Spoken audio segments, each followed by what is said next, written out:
नमस्कार, मेरा नाम है यश भारद्वाज और आप देख रहे हैं ध्वनि news the sound of humanity.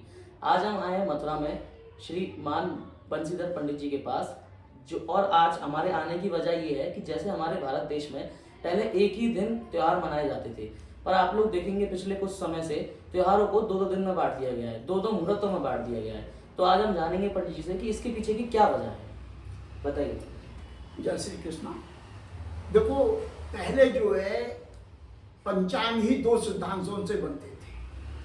पहले पंचांग जो है भारत के यहाँ गणित होता था और गणित से जो है सूर्य सिद्धांत से पंचांग बनते थे, जिसमें जो है सूर्योदय सूर्यास्त में ज़्यादा डिफरेंस नहीं होता था, जिसके कारण जो है सूर्य सिद्धांत में बहुत ज़्यादा अंतर नहीं आता।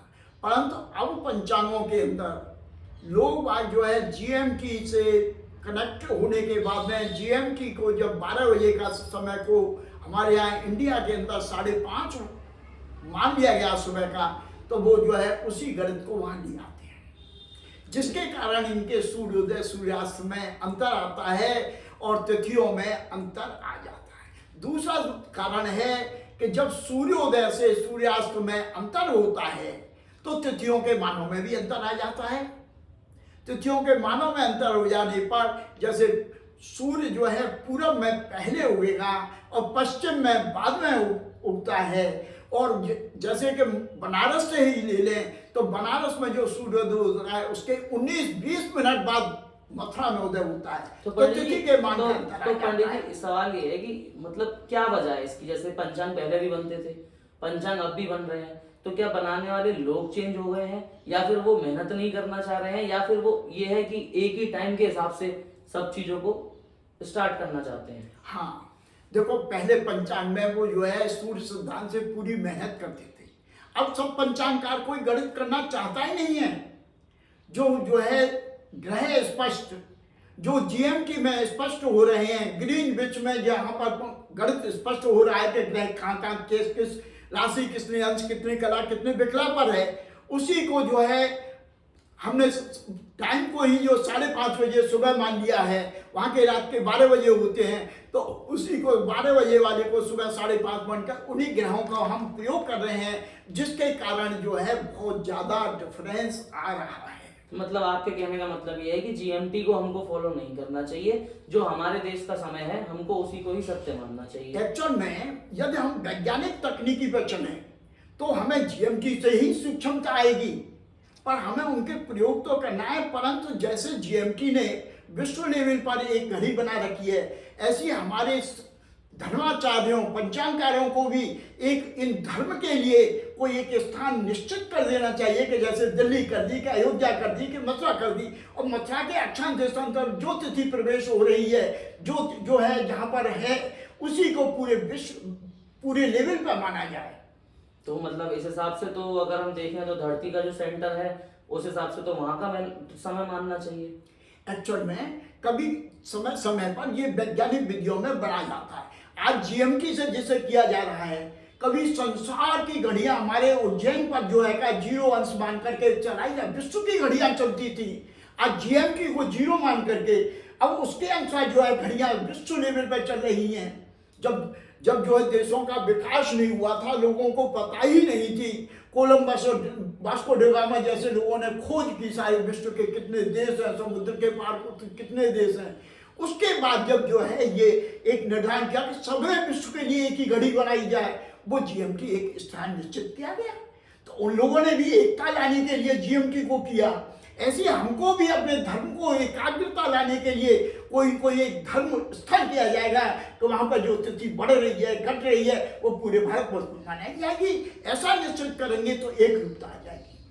तो इस हिसाब से तो हमको फिर राजधानी दिल्ली को चुनना चाहिए, क्योंकि वहाँ पे बहुत लोग जुड़े हुए हैं। राजधानी भारत, काफी लोग वहाँ रहते हैं, हर देश का, मतलब देश में हर शहर का, हर स्टेट का आदमी कोई ना कोई वहाँ रह रहा है। एक्चुअल में धर्म की दृष्टि से देखा जाए तो दिल्ली इंपॉर्टेंट नहीं है।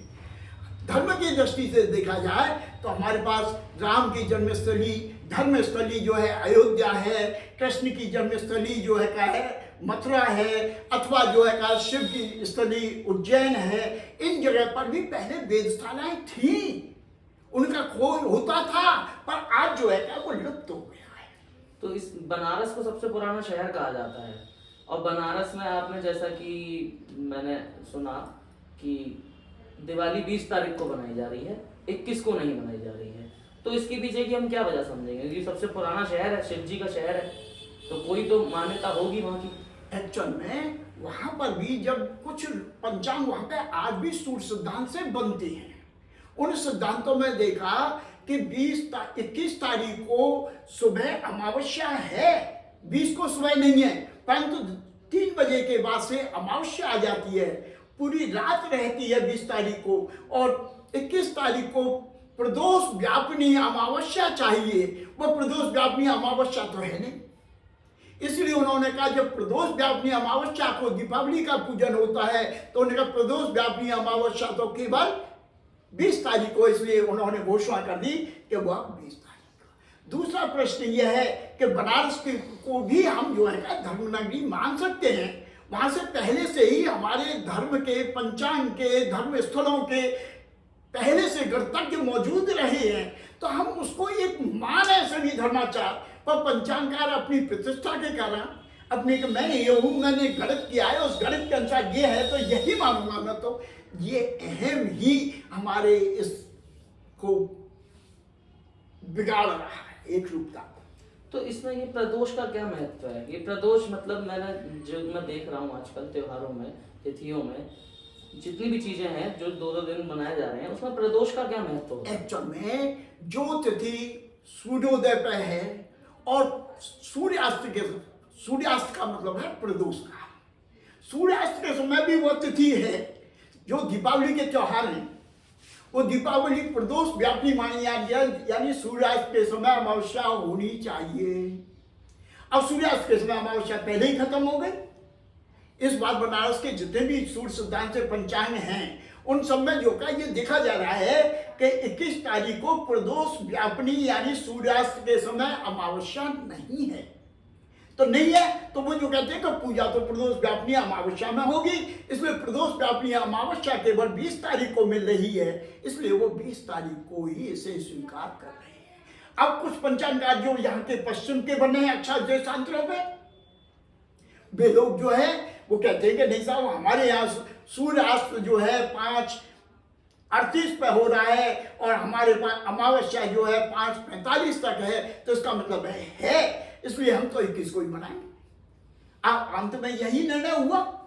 तो जैसे भारतवासियों के लिए अगर हम आपसे पूछना चाहें कि चलो ये तो एक बात हो गई पंचांग की, तिथियों की, प्रदोष की और 2 दिन त्योहार मनाने की, बट बात करी जाए एक भाव की और भगवान के प्रति एक भाव की, तो अगर 20 को मनाए इंसान चाहे 21 को मनाए, तो उसमें इंसान को कोई गिल्ट तो फील नहीं होना चाहिए। एक्चुअल में पंचांग जी 20 और मतलब ऐसा तो नहीं है कि जैसे कोई 20 को मना ले और उसको पता चलता है कि 21 को मनानी थी, तो इसमें कोई पाप तो नहीं है इसमें आम आदमी के लिए? इसमें कोई आम के लिए पाप नहीं है। हम तो लोगों से यही कह रहे हैं कि 20 को भी मनाइए और 21 को भी मनाइए। यदि रात्रि में मनानी है तो भी प्रदोष व्यापनी है, इसलिए 20 को मनाइए, और दिन में मनानी है तो 21 को मना लीजिए।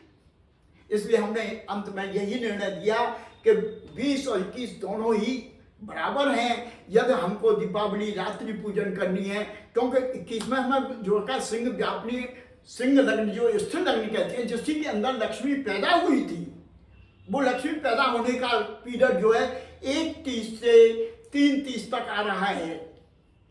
वो 1:30 से 3:30 तक जो है 21 तारीख में तो वो आएगी नहीं सिंह लग्न, और सिंह लग्न नहीं आएगी तो फिर जो है इसको जो है आप 21 को कैसे मनाएंगे? उसको तो 20 को ही आ गई, और 20 को सिंह लग्न है, उसी में लक्ष्मी का पैदा। एक्चुअल में दीपावली मनाते क्यों है? रात्रि का त्योहार है, इस वजह से भी मनाना पड़ेगा।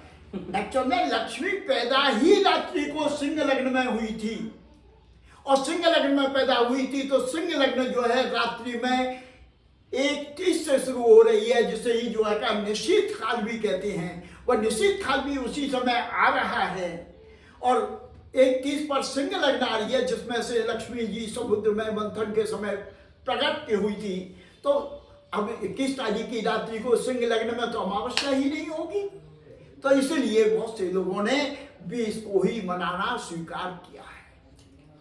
तो जैसा कि आपने देखा कि माननीय ज्योतिषाचार्य बंशीधर पंडित जी ने बताया कि इससे फर्क नहीं पड़ता है कि 20 को मनाए या 21 को मनाए, आपका भाव होना चाहिए लक्ष्मी जी और दिवाली के प्रति।